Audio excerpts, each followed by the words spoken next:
السلام عليكم، مرحبا بك في هذا الفيديو اللي غادي نتعرفوا فيه على الفيتامينات.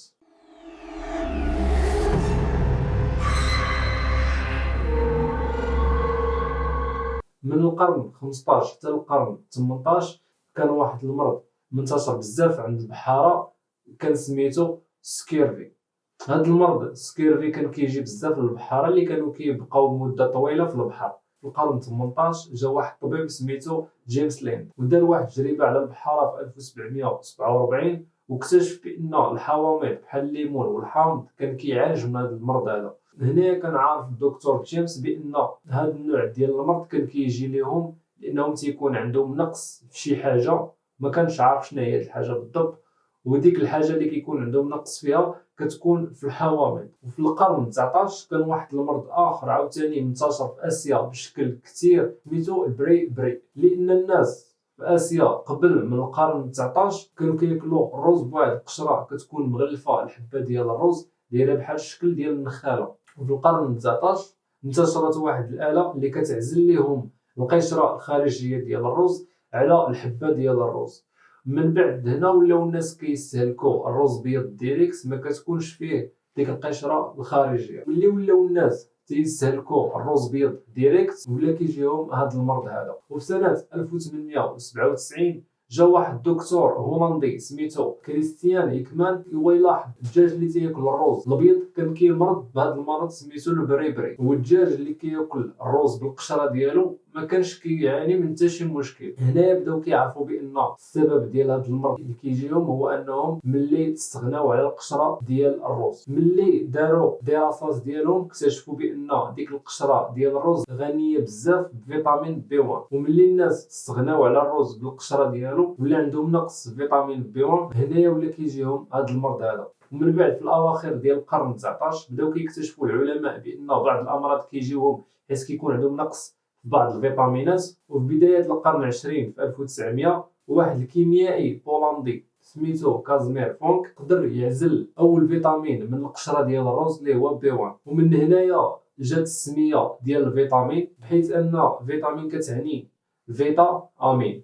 فيتا هي كتعني الحياه وامين جات من الكيمياء بحيث انها كتعني نوع من المركبات اللي فيها مجموعه امين NH2.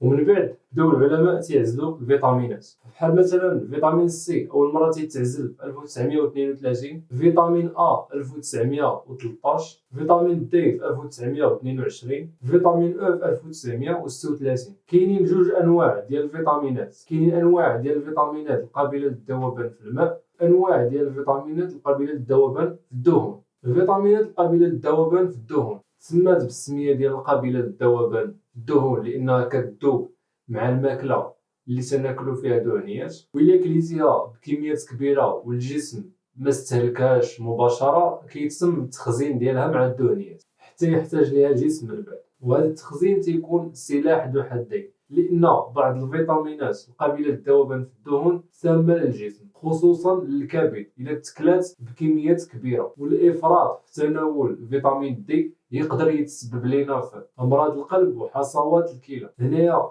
تقدر تسكريني هذا الجدول هذا اللي غادي يبان لك على الشاشه لانه فيه انواع ديال الفيتامينات القابله للذوبان في الدهون والمصدر ديالها طبيعي والوظيفه ديال كل فيتامين والكميه اللي كيحتاجها اي شخص رياضي بشكل يومي.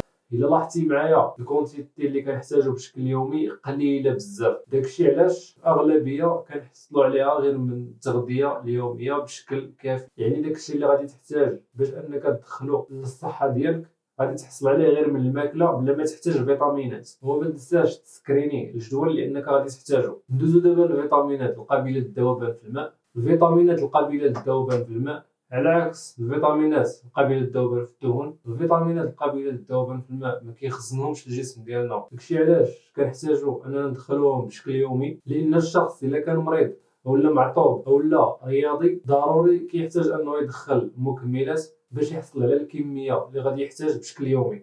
كيف العاده هذا جدول فيه فيتامينات القابله للذوبان في الماء تقدر تسكرينيه لانك غادي تحتاجو من بعد. واحسن طريقه تكون كتفكر بها هي الكومبليمون اليمونتير سهله باش تعطيك الكميه اللي غادي تحتاج ديال الفيتامينات، ولكن احسن حاجه فمن الافضل تكون كتاخذهم من مصادر نباتيه او لا حيوانيه لان الجسم ديالك غادي يحصل على بزاف ديال المغذيات رئيسيه، لان المكملات اللي كيدوروا في السوق الجوده ديالهم مشكوك فيها. والا استغنيتي على المكملات وبديتي كتاخذ من مصادر نباتيه ولا حيوانيه كتكون التكلفه غاليه، ولكن راه كتاكل واحد الحاجه عرفتيها منين جات، خصوصا الا كانت طريه. من الاحسن الماكله ما طيبهاش بزاف، لان الا طيبتيها بزاف كيتبطل البروتين وكيهرب الانزيمات. واستافد من الماكله الطريه بشكل رئيسي، وما تستعملش الفيتامينات والمكملات غير الا ما لقيتيش ماكله طبيعيه. يعني من الاحسن ما تبقاش تستعمل مكملات بشكل يومي. الا دخلتي الاحتياج ديالك ديال فيتامين سي في النهار ديالك ما غاديش تحتاج تاخذ فيتامين سي. دخلتي الاحتياج ديالك ديال اوميغا 3 ما تحتاج تدخلو من كومبليمون. داكشي علاش من الاحسن تكون كتحسب شحال كتدخل من جميع المغذيات.